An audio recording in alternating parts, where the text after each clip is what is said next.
Hey everyone, welcome back to the District 3 podcast. My name is Irvin.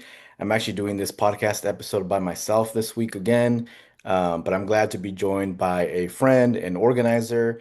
With us today, we have the organizer for Arkansas Renters United and former state rep candidate here in Arkansas, Billy Cook. Billy, thank you for joining us today. How are you doing?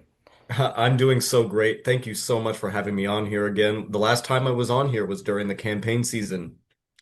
Yeah, it's been a good what, like was it a year and a half when you were here on the podcast? I forgot how long it's been. Time doesn't exist when you're running for office.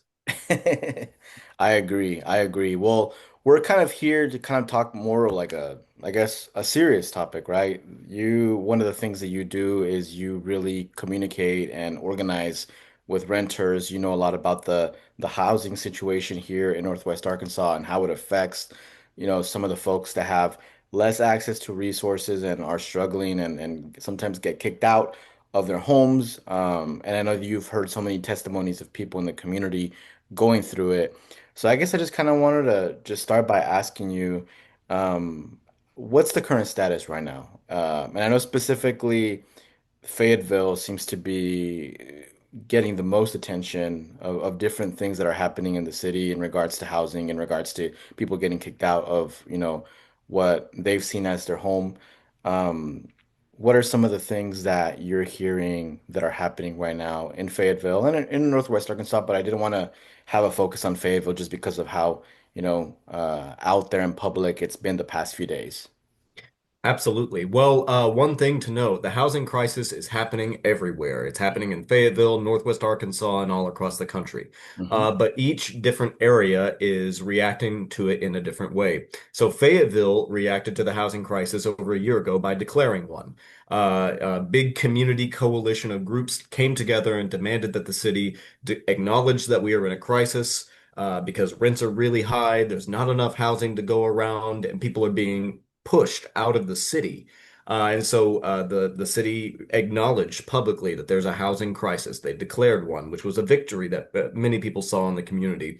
Secondly, they created a task force that was comprised of people from different areas of Fayetteville. You know, you had people who were community advocates, you had people who were architects and developers and property owners, and ultimately someone who was a renter. There was a big push to have more renters on that, but it was created, and its whole job was to get together and come up with solutions, you know, real policy solutions that the city, with what limited powers it does have, could try. And they have since done that job. Their term ends this month, actually. But they have already provided a bunch of policy solutions to the city of Fayetteville, to its city council for recommendation for passage, as well as to the mayor's office. The housing crisis has, you know, spurned a ton of community discussion. We've had a series of town halls, both before the crisis was declared and recently, this last May, or yes, this last May to mark 1 year since the city declared a crisis. And depending on who you ask in Fayetteville, the crisis is different things. You know, for all of us, our rent has gone up. So that's part of the housing crisis. Your rent can go up $50 a year, $100 at a time. Some people have rent that goes up 10 to 20% each year. And because the state of Arkansas has no protections against rent increases, no matter who you are, everyone is vulnerable to it, even if you make a lot of money. Beyond that, you know, the housing crisis is also a habitability crisis. You know, here in Arkansas, we're the only state that doesn't have protections for people to, you know, ensure that their housing is safe and healthy, and doesn't, you know, adversely affect their lives. You know, that makes sure that, you know, other states have laws that say you cannot have mold or, you know, rodents or roaches or bed bugs, and Arkansas has no such protections.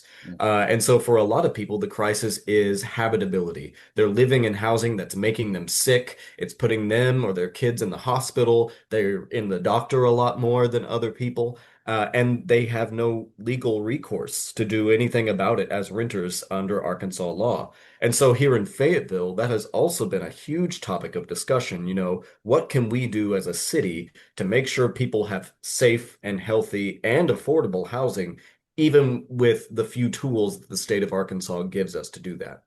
Um, I think one of the interesting parts of like the housing task force that you were talking about earlier was that it wasn't until recently when an actual renter was added to that task force, right? It was full of, people that don't rent. So I thought that was quite interesting that that didn't become a thing until most recently. Yes, originally the task force was comprised of 9 people. The original resolution called for 7 to 11 people. And not a single renter was on the task force, even though Fayetteville is a majority renter city. The majority of the people who make Fayetteville what it is are renters. And a lot of people were very mad to see that this task force that they feel like they created from the community did not represent them, or they did not see themselves in the task force. And so, after a lot of back and forth discussion between the city and the community, the mayor appointed Dustin McGowan, who is a renter who works for Genesis Church in South Fayetteville, to the task force. And Dustin has done phenomenal work, and I think, he hopes to extend the dream of the task force even after their term ends. And so, Dustin being put on the task force was a huge win, and it showed that the city is willing to listen to the community with enough feedback. And just to be clear, the mayor that did that, that wasn't Mayor Molly. That was Mayor Jordan, who was there before Mayor Molly Ron, that added those folks that were not renters, the majority, into the task force, correct? That's right. And I will also note that all of these things happened before the last election. The task force was assembled last year, a renter was added last fall, and then the elections happened. And we have a new city council member and a new mayor. Many people believe that the housing crisis that everyone is experiencing and the city declaring a housing crisis played a role in the city elections that happened. Yeah, because I mean whenever I don't know Molly too good. I had only met her once before, Mayor Ron. And I always thought to myself that Mayor Jordan had a stronghold on that city, that people, especially the older folks, were gonna vote for him.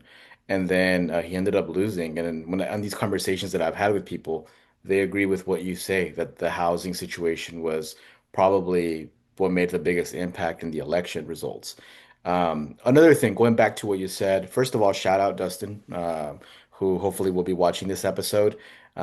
He also, I believe he presented a plan. I'm not sure if you've had time to look at that yet. The plan that he presented that's going to be, I guess he presented it to the task force on some new ideas moving forward. Have you had time to look at that yet? I have, if it's the one where it's his short-term plan with Mhm. his Yes. long-term goals in mind as well. What did you think about that? Well, this just shows why we need someone with lived experience and who is really part of the community on these governing bodies and these commissions, because this is a plan that he created that is, it's a step-by-step methodical response to the housing crisis in the city, or at least, it's the best plan that any one person has rolled out, I think, so far, I think. It talks about things like the city investing a huge amount of money into like temporary short-term rental assistance so people don't immediately get evicted, or they get utility assistance, and like a massive disbursement of cash into the city to help people with their rent. It talks about setting up anti-homelessness response hubs around the city where people have a safe place to go, but also make sure that they're connected with resources so that they can, find a way out of their situation and get into hopefully permanently affordable housing. And he also calls for long-term policy change as well. So I think it's got it all. It's got help for people immediately who might be behind on their rent or facing eviction, and it has thought to the future. And I know that, that's a plan, that's the kind of vision we need. But we all say, every one of us, there's no single plan or single policy that's going to fix the housing crisis. But Dustin's plan, I think, is going to go a long way in doing that. I'm glad to hear you think that way as well. I was looking at it as well, and I was kind of like, man, it just surprised me that there wasn't anybody on that task force beforehand that rented. And whenever I saw that he had, submitted a plan, I know Dustin and I know that, he's very empathetic and then he has all these lived experiences that can help out people. And I knew he has a brain to create something like that. So it made me happy to see that. Billy, you organized a town hall about a month ago. It was like, I think it was called like a Fayetteville Housing Crisis town hall. Can you talk about what happened at that event, what it looked like, and also what the community feedback was from it? Oh, totally. So, this was the fourth housing crisis town hall that we've had in the city of Fayetteville. We had three in 2023 and early 2024 in order to, build the support and get the community behind declaring a crisis.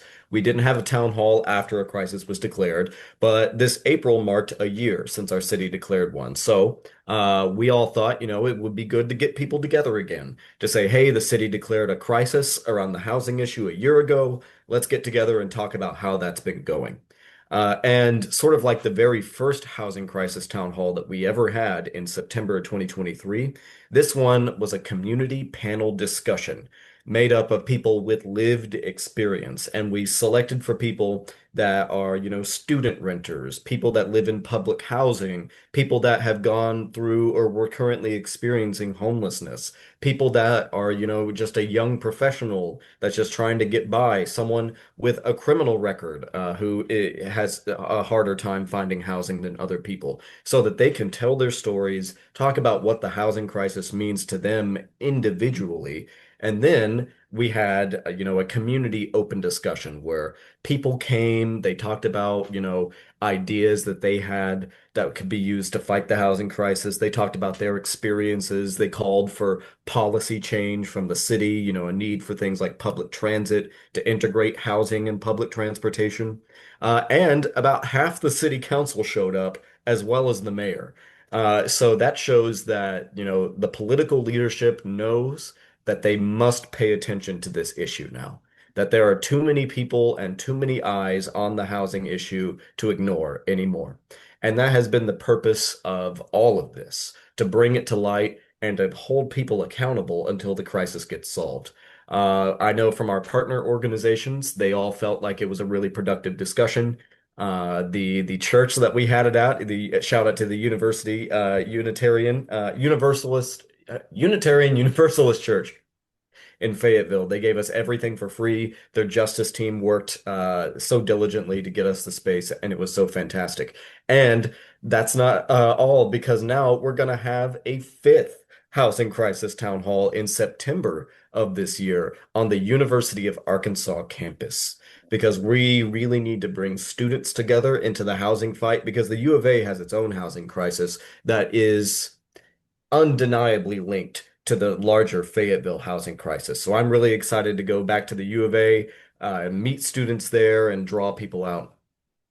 Before we get to more in depth in the whole U of A situation, are there any misconceptions that you can think of in regards to just the housing crisis in general in Northwest Arkansas that the general public might not be aware of or might think that, maybe that things are a little bit like okay when they're not? Just because me as someone that, lives in Springdale, and yes, I do work and sometimes in Fayetteville and Bentonville, but I'm not as in the work that a lot of the people in Fayetteville are doing. And I don't know what you hear from folks that might not necessarily be in this space and might not be educated on the housing situation or on the renting situation. What are some things or misconceptions that you hear people still believe are going on in our area, if anything Mhm. comes to mind?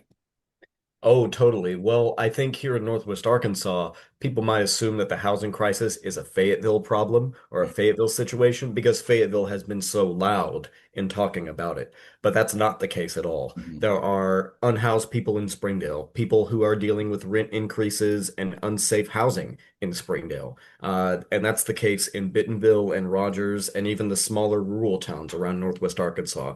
Because if we have a housing crisis anywhere, we have a housing crisis everywhere. Truly.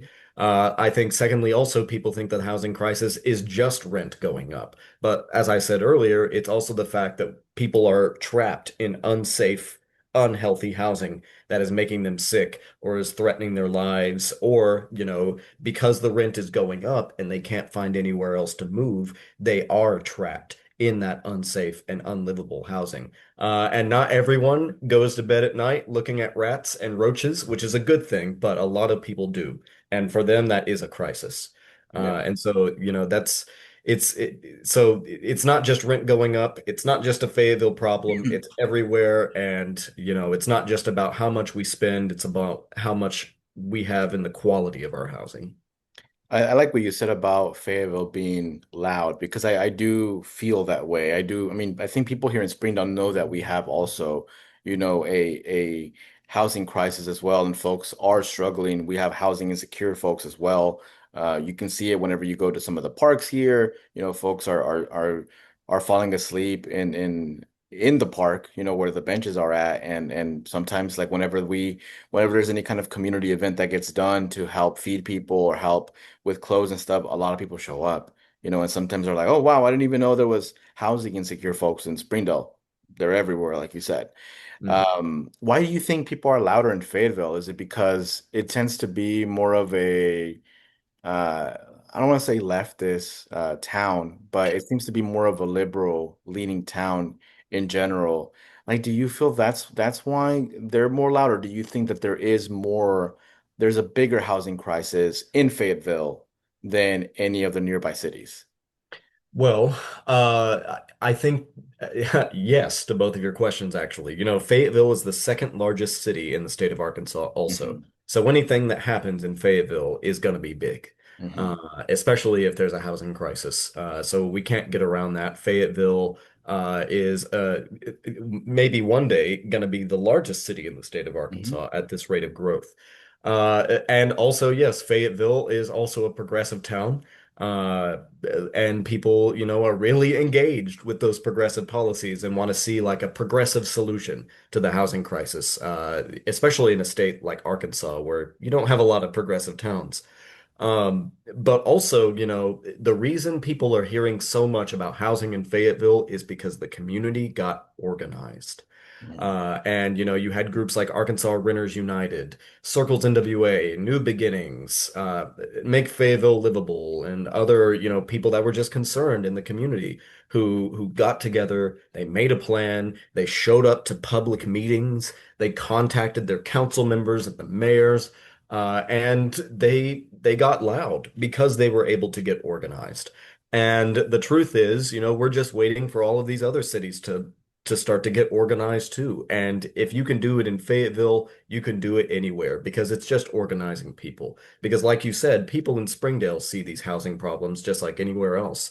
And now, we just need to get them together. I would love to see a housing crisis town hall in Springdale where people can come together and do what was done in Fayetteville, maybe with, some Springdale aspects, Hmm. but, make sure that, people are telling their stories. People are ready to contact their elected officials and say, hey, what are you going to do about my rent that went up?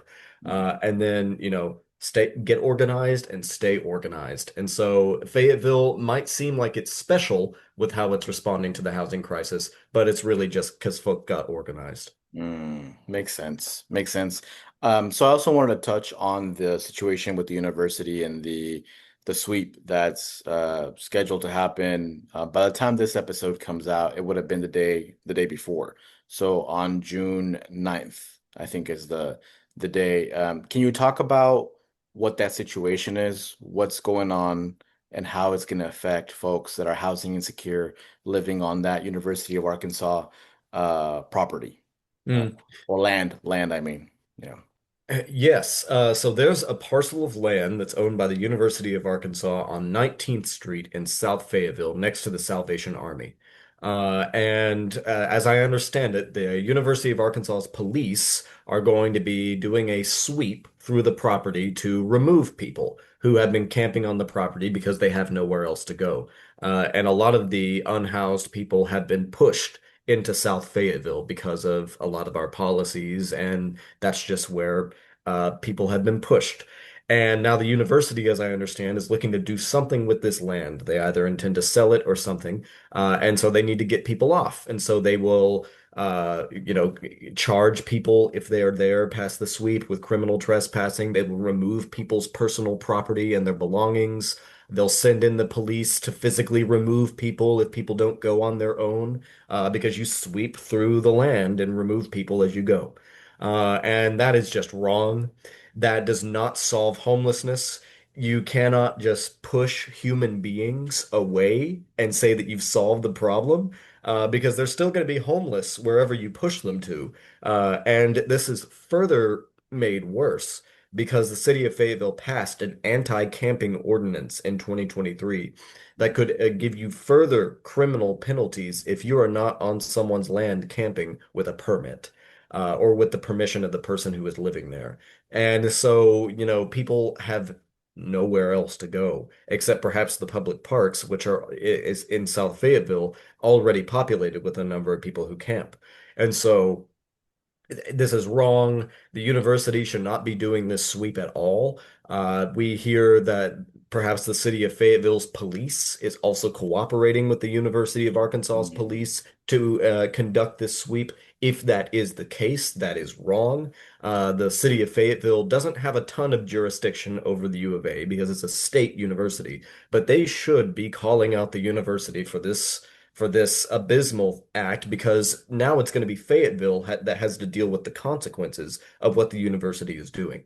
And so we at Arkansas Renters United stand in solidarity with the group Fayetteville's Forgotten, that are going to be moving people physically on during this weekend to wherever they can put them, because it seems like a lot of our elected leaders are not willing to roll up their sleeves and help move them. Mhm. So it's going to take the community to help move people, which is beautiful in a way, but also really sad. Unnecessary. And I think they put out like a call to action asking people in the community if you want to help out, like to cook meals, to transport people, because they're gonna need folks that are gonna they're gonna need more people taking people from one place to another. So like you said, it is a beautiful thing to see the community come together like this, but it's so unnecessary. And it really makes me sad how it's going to disrupt people's lives without giving a proper heads up, you know? Mhm. Housing is a human right and a cornerstone of community well-being. And that's not just me saying that. Those were the words that were in Fayetteville's housing crisis resolution. The city of Fayetteville's city council unanimously passed a declaration calling housing a human right. We need to do more. There should be no people who do not have a place to go, no matter who they are, especially in our city, which is trying to be so loud about housing. We just can't talk about the supply of housing and then do nothing when people are being forced Hmm. off land where they've been residing, which is their home for all intents and purposes. Agreed. And if people want to keep up with like the part of the work that you'll be doing with, the whole housing crisis in Northwest Arkansas, where can people follow this work on social media? Or you said that you have an event already scheduled for like a September, I believe. You don't have a set date yet for that yet? Not yet. It's going to be mid-September, though, at the U of A. I'm still working with some student leaders to figure out where and when. But y'all have what are the social media pages that people can follow? Yeah. So for the work that we do with Arkansas Renters United, you could follow our parent nonprofit called Arkansas Community Organizations. We're on Instagram and Facebook at Arkansas Com. There you can learn about our renters and housing justice work, as well as some of the Medicaid organizing and healthcare justice work that we're doing, because housing and healthcare go hand in hand. If you're a renter, we also encourage you to join the Arkansas Renters United Facebook group. It's a closed group, but it's statewide.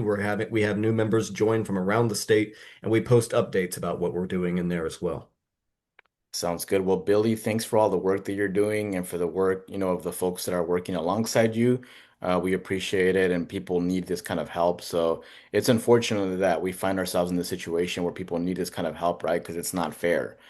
People do deserve to have a safe place to live and not have the anxiety of being kicked out of it or living in really bad conditions like many of the renters do here in Arkansas because lack of rights right here in Arkansas. We're so bad at that. But thank you so much for your work, and we hope to continue seeing you do this good work in the community, and hopefully we can find some sort of solutions for these folks that are going through it right now. Absolutely. Thank you for platforming these stories. I got to give a shout out to Jesse Buchanan and the people with Fayetteville's Forgotten who are going to be rolling up their sleeves to do some good work in the community. So major shout out. Definitely. Thank you, Billy. Joining us now, we have a good friend of the podcast, Jesse Buchanan, who's actually part of Fayetteville's Forgotten, a coalition of different organizations that's working on the issue of housing crisis issue that's happening in Northwest Arkansas, specifically right now focused in Fayetteville, would you say, Jesse? And Jesse's out there right now, as you can tell, he's kind of looking around. He's Yeah, there's a lot of yeah, things going on. we are in South Fayetteville right now near the encampment. Sorry, someone just asked for something real quick. Give me a second. You're good. Go ahead. Hey, can y'all give them a ride back to the end of the road? All right. As y'all can tell, Jesse is multitasking here, Yeah, not only doing the interview, but still helping out. So you've been out there, Jesse, still for a few days. yeah. And it kind of sounds like you're, how does it look like? How do the days look like for you now when it comes to this work? Are you trying to put in a few hours of just trying to support people out there? Yeah, so we're just showing up as volunteers with whatever free time we have in this past week. Just trying to make sure that anyone who has a place to go can get transported there, get a ride, get their stuff hauled. And then also trying to help make sure people have enough water and food to get them through the like physically strenuous process of moving everything they own. Because um, just because the UAPD comes through and gives you a flyer that says you have to be out by the ninth doesn't mean that you're prepared to move. And I think there's a big assumption that just because people are homeless, they don't have anything and they'd be able to move quickly. And that's just not the case. People have been trying to, uh, build a stable life for themselves. And so a lot of these people are, reasonably very stressed and scared about having to start over from square one just because of this sweep. So, So what is your role looking like on the ground right now? Like, what exactly are you doing, or what do people come up to you and ask for your assistance on? yeah. So mostly I've been helping people who have a place to go get a ride and been doing a lot of like loading and unloading, cars and stuff. But as far as like day to day, it literally starts with just like showing up in the morning and like making rounds through the camp and talking with people that we've befriended out here, and making sure that they know that somebody's here if they're ready to go. We want to help to get everybody out as soon as possible so that nobody gets arrested or anything happens to them because of the sweep with the cops being out here. So um, literally it just changes moment by moment as we talk to people about what their needs are. There's been a lot of like running back to a car to get water, running back to get food for somebody. Um, the city has like places that do free meals, at different times throughout the week, but it's never like there's I shouldn't say never. When you're moving, it's very rare that you can take the time to like walk or take the bus to all of those places to get every meal that you need for the day. So we're just trying to help fill in those gaps that are being created by the moving process and the sweep. And like I said, you've been there for a few days, Yeah. with Fayetteville's Forgotten. Can you tell us a little bit about, for the folks that don't know, what Fayetteville's Forgotten is, and maybe mention some of the organizations that are involved with that coalition? Yeah, so I actually became involved with Fayetteville's Forgotten because I am friends with the Mayday NWA group that comes out here and feeds the homeless community in Walker Park every Monday, and has been doing that for a long, long time. And then I'm also part of Friends of Palestine, and several members of Friends of Palestine saw this need arise, and we knew we had connections, so we wanted to utilize those connections, and that's the majority of why I was asked to help is because they knew that I could ask people in the city to help us out and help these people out. And so it's Friends of Palestine, Mayday NWA, Food Not Bombs, Omni.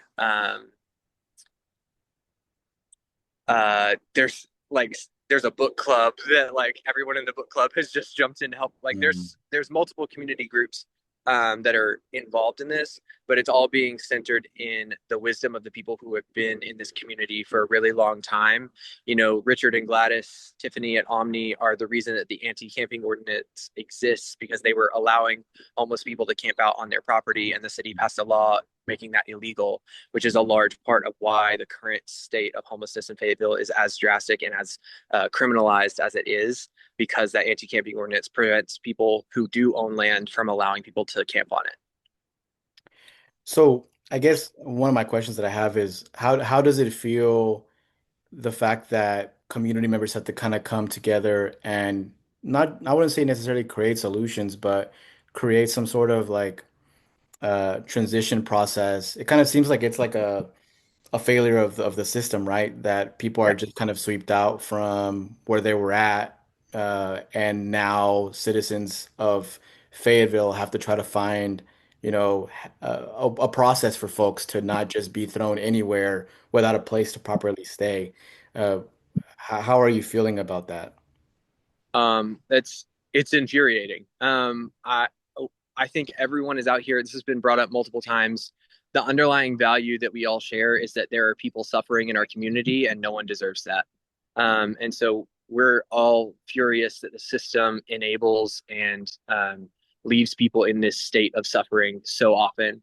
And that's not to say that it's all suffering. You know, homeless people have just as much joy in their lives, and you know, they can build as much happiness within their communities and in their relationships as we can. But it's so frustrating to see how quickly um, everything can be uprooted, as far as like what their community looks like, how connected they are to their neighbors, things like that. You know, the biggest reason why this encampment exists is because there is Seven Hills and New Beginnings right here, and they do amazing work trying to provide resources for these people. And the reason that people felt safe over here is so they could have close access to that, close access to public transportation, and there would be someone here that they could ask for help. And because the U of A is preparing to sell this land, they're essentially clearing everyone out with threat of jail time. Mm. Um, and now these people are being, you know, scattered across the city, or even some of them outside of the city. And it's decentralizing the community so that it's harder to access services for a lot of them. It's harder to access, you know, the people that they know that can help them out. And it's all being done under threat of police and jail. Mm. And in your opinion, what does the support look like from the new mayoral administration? Because, Mayor Ron started a few months ago, and I'm not sure. This obviously has been an ongoing problem before her administration began. Yeah. But what actions have they taken to try to find a solution or try to support these folks?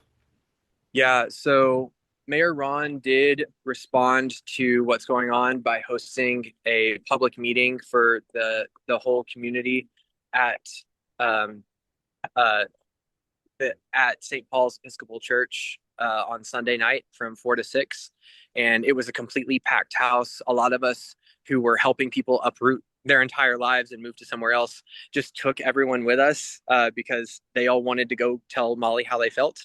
And so a lot of the homeless community was empowered to go speak at that meeting.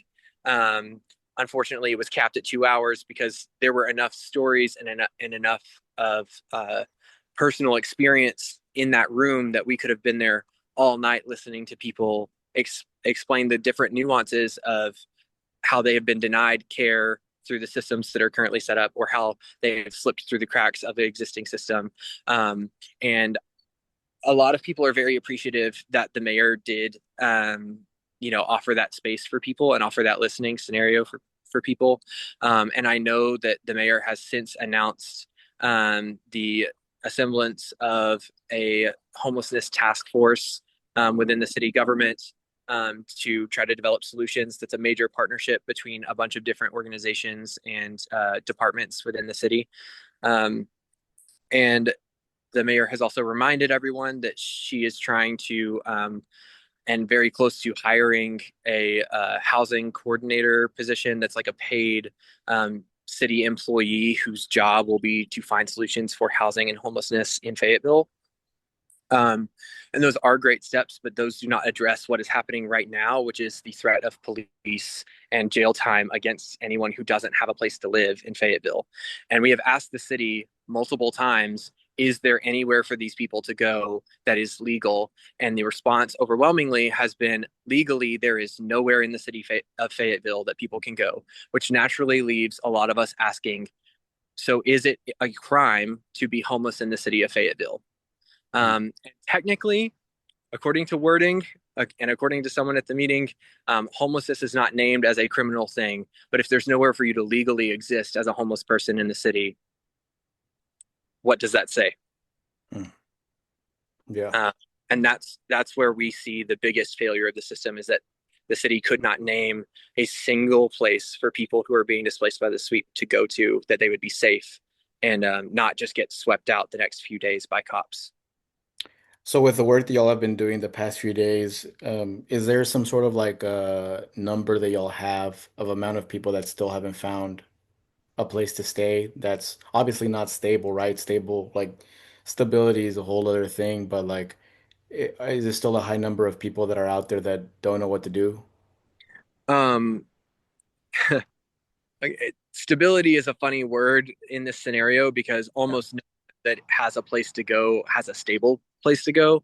You know, a lot of people are finding just short-term solutions to buy themselves some time, Mhm. hopes that they can avoid going to jail just because they don't have a place to live.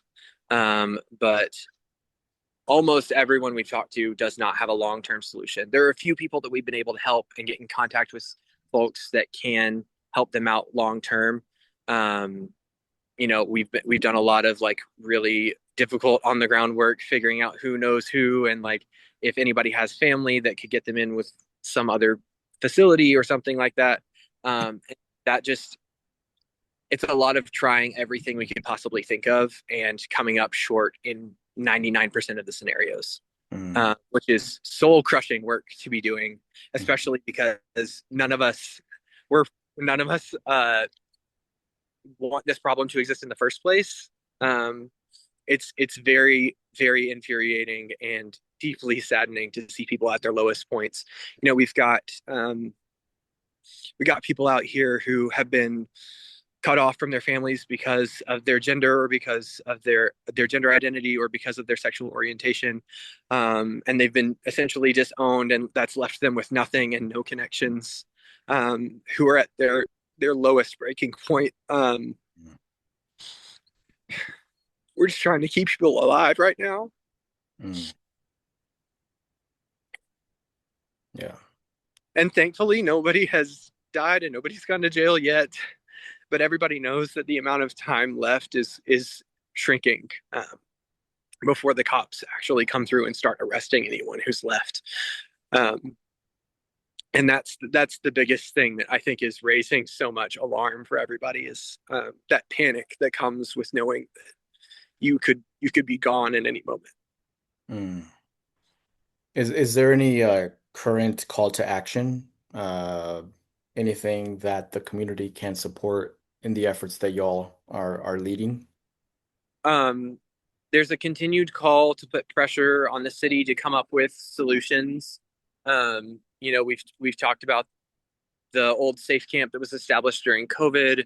We've talked about, solutions that these nonprofits that have been doing this work for a long time can come up with. And I think the city is asking, what solutions those institutions that have been doing this work can think of. I mean, it's looking around, but repealing the anti-camping ordinance is a big one that the city could do very quickly, because that would just at least enable community members who are like-minded and do have property to allow someone to just camp out in their backyard, camp out on any property they own. If we could get the anti-camping ordinance repealed, that would make it so much easier to just find someone who'd be willing to let somebody stay in their space and share some community space with them.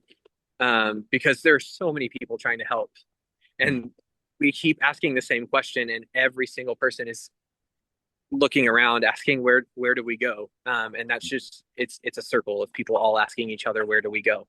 Mm. Um, but uh, yeah, that's a big one is continuing to ask the city to answer those questions that have not been answered yet, and to provide some sort of safe space that the city can designate for these people.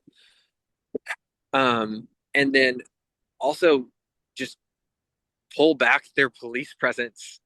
We've been interacting with cops pretty much every day that we've been here. Um, and I think the police presence is significantly less because of public pressure and media attention that's been brought to this. But it's very tense out here. And the cops are around at multiple points throughout the day, every day. Um, and it does not make anyone feel safer. It makes everyone feel like they're being watched, and like, even if they found somewhere to go, that the cops would just follow them is a big sentiment that's been, shared in the community. And we are really, really asking the mayor to use her power over the police in this city to not let that happen. Um, uh, as far as what people can do just from a communal perspective, I think think, thinking very hard about if you are the type of person that if that anti-camping ordinance is repealed, do you have property? Do you have a backyard where you would be okay with someone camping? Would you be willing to come out to join any of the efforts of like the multiple groups that come out at different days of the week to feed the homeless community in South Fayetteville? Would you be willing to come out and build relationships with people until, maybe you have a friend in this community that you'd be willing to help out in a more personal way?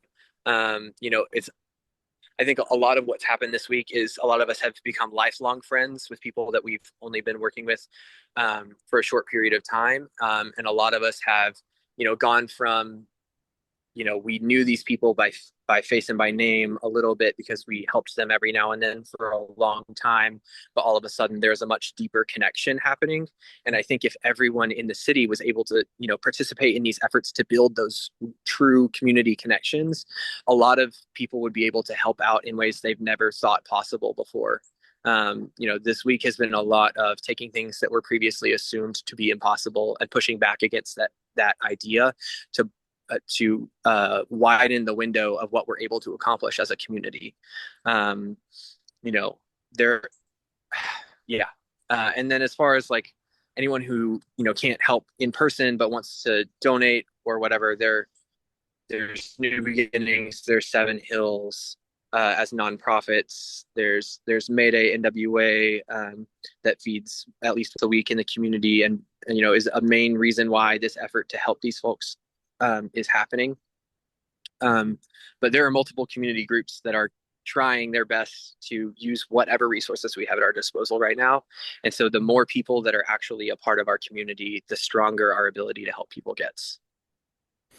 Do y'all have a social media accounts that people can follow the work that y'all are doing at the moment? Yeah. Fayetteville's Forgotten on Instagram, Mayday NWA on Instagram. Zero Hour Arkansas is a student-led group from the U of A that is heavily involved in this work as well, and they have social media presence as well. We're very thankful for the students because the whole reason this is happening is because the U of A is preparing to sell this land, and so the student pressure against the university administration has been extremely helpful in slowing this process of forcing these people out of their homes. Hmm.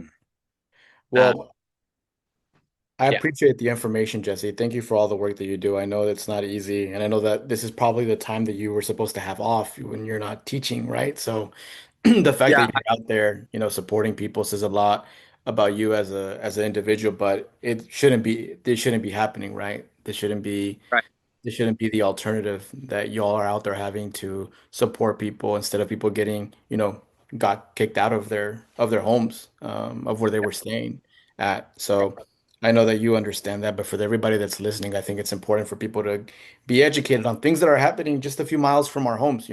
Some of us are very blessed to have, a place to stay permanently, and we don't even realize that just a few miles away, there's folks that are struggling, that are being kicked out, and that don't have, a place to yeah, stay, a stable place to stay. So yeah, thank you for the work that you're doing. And for everybody else that's working with you all.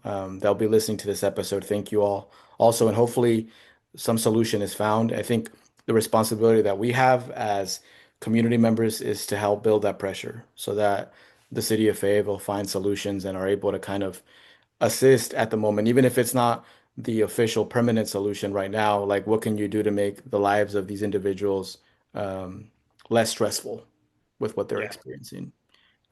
So thank you, Jesse. I appreciate you taking the time to Yeah. do this interview. Thank you so much for taking the time and for actually wanting to, figure out ways that people can support us. That it really means a lot. We've constantly had new people coming in and just asking, what can I do to help? We've had parents show up with their kids and be like, all we have is a car and people that can help move things. And that's enough. Anything people have at their disposal is useful in this situation, I think. This week, you heard from Billy Cook and from Jesse Buchanan, two local organizers that are focusing on the housing crisis here in Northwest Arkansas. And more specifically, Jesse helping out with the transition that folks are experiencing right now with the sweep happening with that University of Arkansas property. Please follow their work on social media. Please support them. They're doing a lot of good work in supporting people that are going through it at the moment, as you can tell. Hopefully, the city of Fayetteville does find solutions for the issues going on right now. But yeah, it's just a reminder that even a few miles away from where you live, comfortably in your home, there's people that don't have the same stability or access to housing that you have. So just a good reminder to have. And let's try to support any way that we can. That's the end of this episode for this week. Thank you all for listening. We'll catch you next week and hope you have a good rest of your day.